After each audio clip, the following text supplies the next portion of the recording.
Jump in.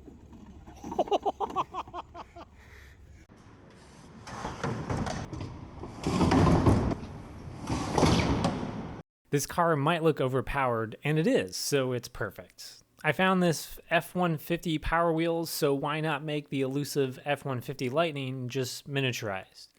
In short, I welded a custom chassis to support a grown adult, upgraded to wheelbarrow tires, dropped in a lumbar destroying children's seat, and bolted in this 800 watt motor that will be the end of me.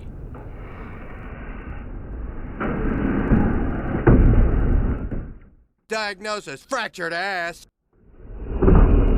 The pure joy of my previous Power Wheels upgrade led me to do this all over again. This time we have a legitimate Power Wheels, a Ford F-150 pickup truck circa 2010. And with the larger body size and truck class, I can fit a bit more horsepower inside and benefit from larger wheels. This is the stock motor, and here's the upgraded motor. This is an 800 watt mobility scooter transaxle that I found secondhand on eBay. I think it's for some XL series scooter meant for grass and light off-roading mobility scenarios.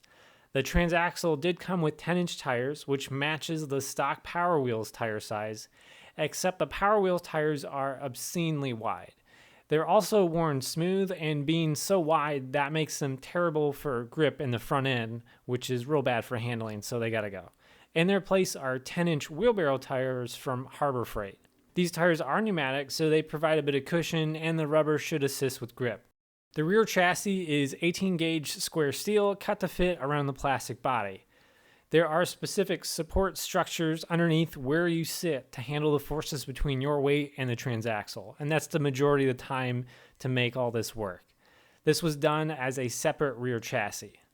But the front end is still mostly all plastic, and I doubt it's going to survive a wheelie or any rough off-roading. So I bought some mobility scooter steering assembly parts to try and build something out of them. The wheelbarrow tires have a 5/8 inch bore, and they don't come close to fitting these front bolt mounts. So I had to cut those off and welded 1/2 inch bolts in place and added a sleeve to bump that up to 5/8. I copied the original steering assembly from the Power Wheels, but did pull the wheels in 1 inch on both sides, so the wheel span wasn't so pronounced on these smaller tires. Now that we have a steel front end, I welded both halves of the frame into one big chassis. The chassis attached to the body at 8 locations using 1/4 bolts all the way through. And this wood thing bridges the gap over the motor and transfers your mass into the body and chassis. This children's seat just sort of sits on top. I'm not sure if I want to attach the seat to the actual chassis in some point, because these accidents are why I'm not sure if I want to attach it. Doing so might cause me to flip backwards instead of just falling off the car, but we'll see. This bar was also a last minute add-on, and it's just a footrest. It improves the comfort of the ride as opposed to the feet forward position. Wiring, the electrical looks the same as my previous Scooty project. This DC motor driver can output 60 amps continuous, and we're definitely approaching that limit at times at full acceleration.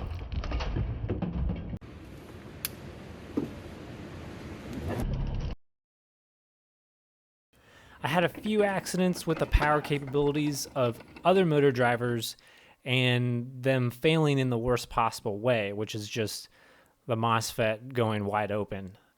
This is just a PWM controlled cluster of power MOSFETs. Driving this and the motor are two 20 volt power tool batteries in series.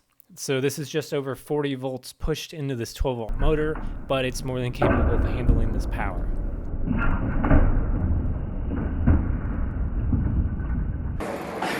Last in the features of mobility is this nifty forward and reverse switch, giving us forward and reverse.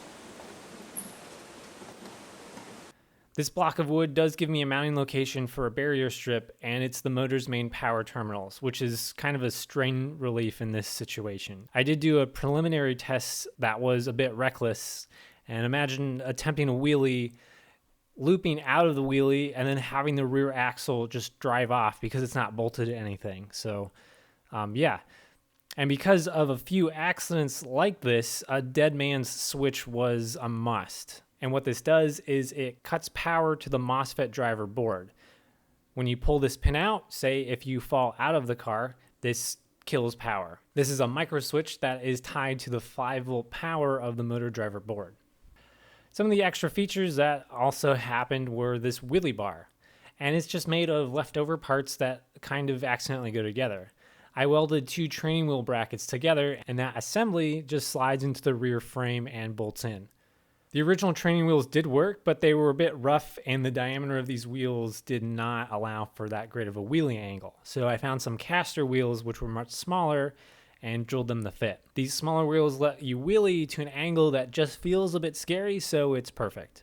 And without the wheelie bar, as you've seen before, wheelies are pretty dangerous. This transaxle can output over a horsepower, and at full tilt, this will throw a grown adult. Albeit that's because the weight ratio is something like 90-10 favoring the rear axle, but even legs forward, this is still a terrifying experience, and it will throw you. So overall, this is a way more fun to drive due to the larger wheel diameter. You can take on rougher terrain, but what is arguably more fun is the stiff handling and poor weight distribution of the truck. Accidental wheelies and heavy handling make this a pretty fun and unpredictable drive. I'd like to extend a special thanks to Jen Hitchcock. I don't know, do what I want. Jump it. And Justin Harvilla as videographers and stunt drivers. Shout out to Brian Lee for his unwavering medical support. You know, the EMT is here. And that's what this does. And thanks for watching.